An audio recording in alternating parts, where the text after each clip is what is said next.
This is the blue lightweight Afghan I'm working on. That's a present for someone. And I just want to show you, first of all, how beautiful the fabric really is. Beautiful fabric. But I also want to show you why your warp is just as important as your weft. A lot of people, but me included, use cotton warp and then the fancier yarns for the weft. You can see this spot, blackish right there. Well, here's the setup and the loom, and I had this all ready to start weaving day before yesterday, and went to put it down before I was going to pick it up and bring it in the house. And where you see the white paper on the ground, turkey poop was on the ground. I didn't see it. It had gotten on the warp, and because I had folded this up, put it right down in the warp. I have already scrubbed that with a scrub brush, and the turkey poop did not come out. So this may end up being fabric for me, and I may do a second one, but what I would be doing on the second one, maybe just for the heck of it, is warping it with the same yarn I'm using to weave this. So it would be all blue and not blue and white. It'll still be nice. I can still call it the night before Christmas. The blue, I think the blue acrylic yarn would not have absorbed that. So a few minutes ago, I was like here when I started weaving, and like I said, I had already scrubbed this, and even weaving over it, all of that black you see is actually only on the white cotton thread and not on the blue at all. Now, normally a lot of you don't work outside. I work outside. Turkeys are a fact of life in my life. In fact, I was just in the house on the phone, and while I was in there, there were a whole family of tufted titmice birds running up and down the warp. Who knows why? So you have to keep that in mind, but even if you're working inside, this is what your warp can do, and it will show up. Very thin cotton thread, and this is a worsted weight yarn, which is thicker than the warp, and it still shows up.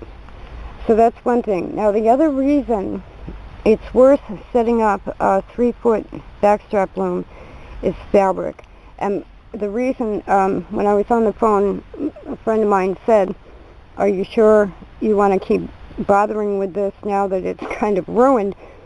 And I'm going to try Dawn to get that out of there. And I said, yeah, no problem. I can use it for fabric for myself, because my purpose in making 32-inch wide fabric is connected to my videos about the kitchen sewing table. I have just ordered a book called Sew Something Special, Sewing with Hand-Woven Fabrics. I want to make my own clothes, and I want to be able to capture the warp with stitching so there's no shifting in the fabric. So in this case, I'm not that upset. I could also pull out all the yarn from here down and just have that in the fringe. I think it would still show up. So I'll probably be making another one, but the reason it's worth, I looked at the Kromsky 32-inch loom is now like $484 or $579. The beams cost me maybe $20 because I ordered purple wood. I think it was less than that. The heddle is the most expensive thing, and the Woolery has them for $48.50, 32 inches wide, I think. The most I've seen them is $57. So you're looking at $77, $80 to have a loom that will weave 32-inch wide fabric. And then you can take it to your sewing machine. Okay, now I've rolled the fabric up a little bit more, and you can see this is why this is a lightweight blanket. You can more or less see through it, or a lightweight fabric. But I've filled my shuttle. I'm ready to start weaving again. It's that kind of a day. There goes my shuttle. Just one thing I wanted to add was this type of fabric is considered an unbalanced weave because the warp threads are thinner than the weft. Now, when I take this to a sewing machine, this is a challenge for me personally that I had one time before where it didn't go so well, and I ordered that book about sewing handwovens because I'm sure it'll have in there different sewing tips for different types of woven fabric. Now, if I make a second one of these with worsted warp and worsted weft, then I think it'll be much easier to sew it. So this is going to be a more difficult fabric to sew with, and we'll see how it goes if I keep this and take it to some kind of a sewing project. But it's something to think about if you're also going to be weaving for your own handmade fabrics to then be sewing with. I could only find, Amazon does have that book, and they have used copies of it. Someone on eBay has it for sale for $103. It came out in 1993 by a woman whose last name is Curtis. I'll post the Amazon listing in the information section. It's the first book I've seen really that may address all the sewing issues you might run into. So if I were going to fold this over and stitch it, I would think, okay, I can use the Singer 66 and change the stitch length and catch everything. That's basically what I had done when I was making a doll about 6 years ago. Similar type of fabric. I just wanted her legs to be woven, and I could not get the warp threads caught enough so that the fabric wasn't shifting. So I'm going to be looking at the challenges that you run into with hand-woven fabrics and sewing for the kitchen sewing table. I want to make a comment here on both the weaving and the dog. Those of you who know Cocoa Bean, she was out here for quite a while today. She's been doing well, except she has days when she's feeling her age and tired, shaky, can't stop shaking. We've had that happen a few days. Seizures at night. But she was out in her pen here for about a half an hour or so while I was weaving. And she likes to just, I had a blanket in there and she could lie down and watch the squirrels and stuff. But I just went online to look at the price of heddles. Kromsky 32-inch at the Woolery has gone up to $69.50, which is a lot. I paid, I think, $55 for this one, which is a Kromsky.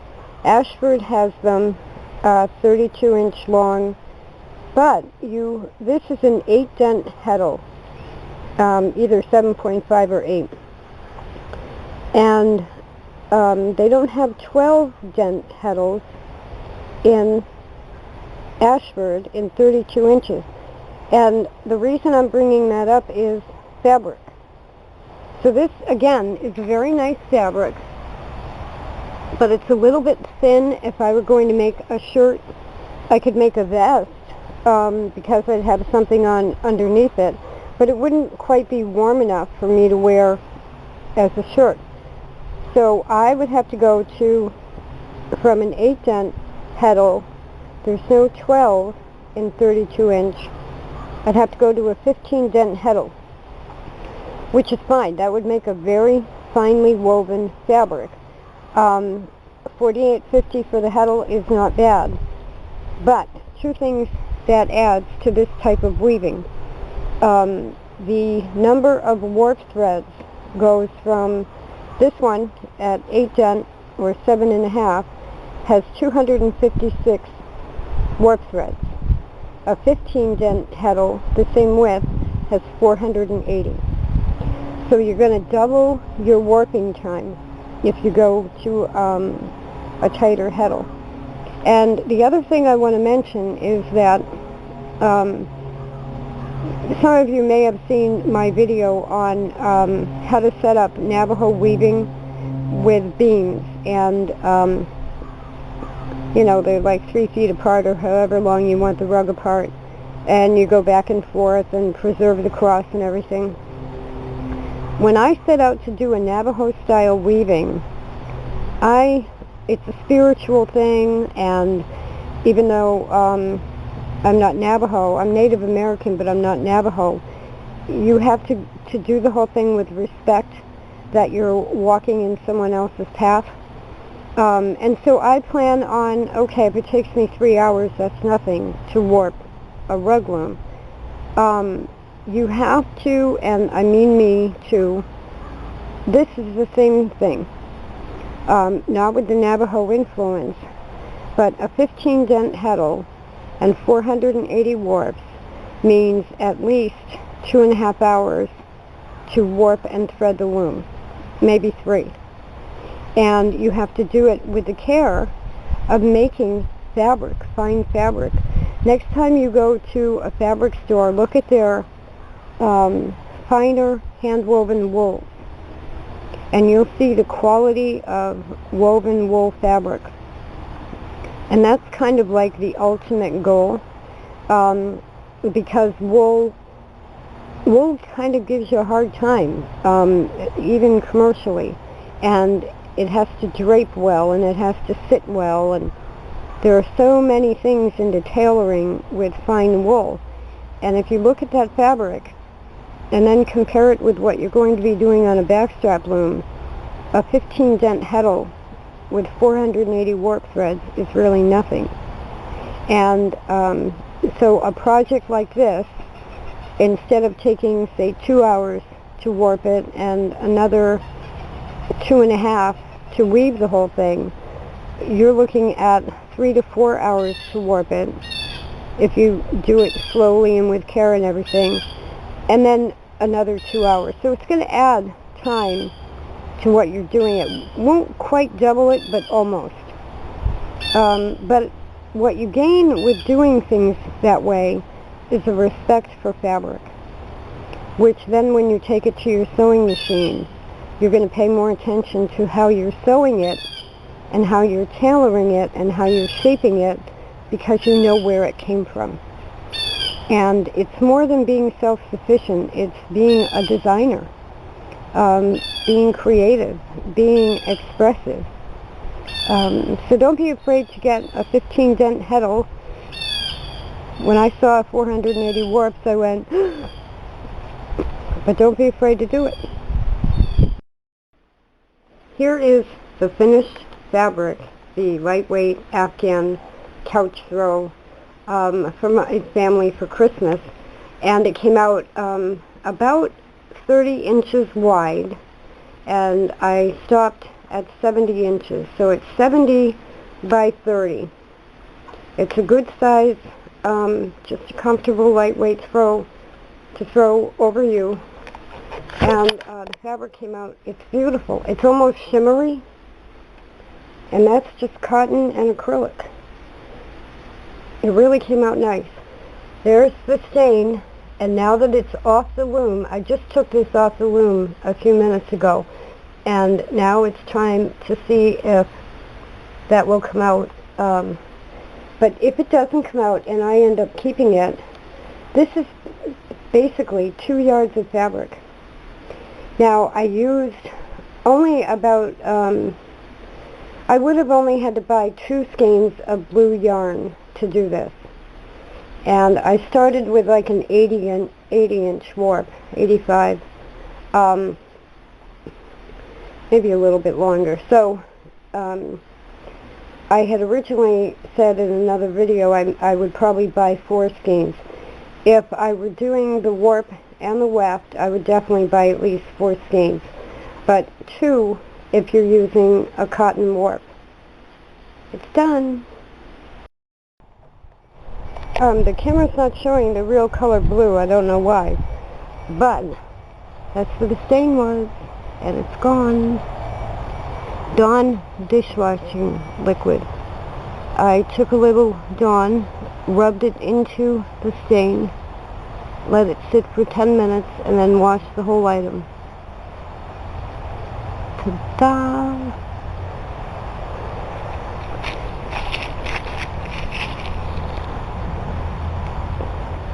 So I'm just going to let it drip and dry.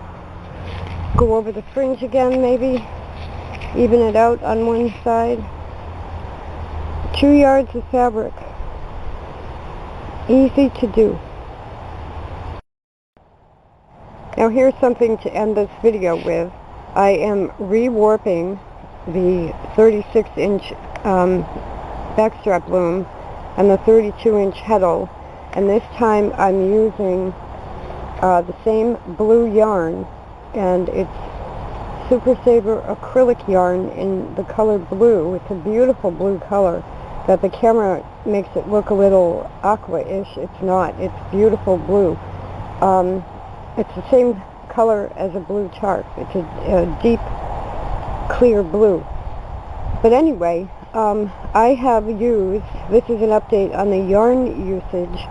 If you're going to warp a 32-inch 8-dent heddle with worsted weight acrylic yarn, such as I just said, 2 skeins, and it's probably going to be 2 1/4.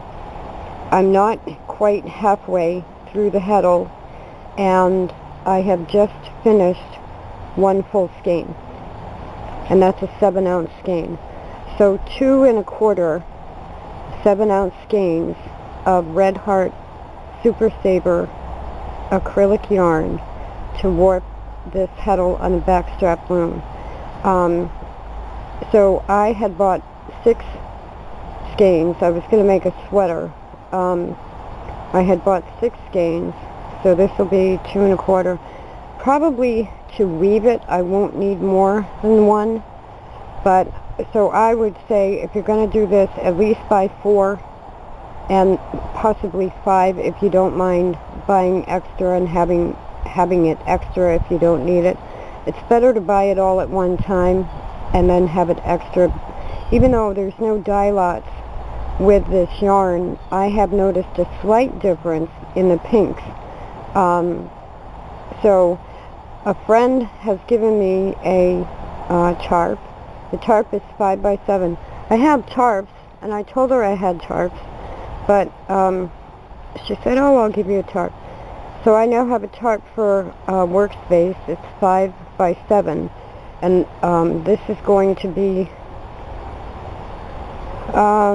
about a 9-foot warp that I'm doing outside. And I have tried this in the room with the spare bed, and the loom suspends wonderfully with 2 separate ropes holding it up. So this is a doable way to make 32-inch or 30, it ends up 30 inches wide, a 32-inch heddle, 36-inch back beam fabric.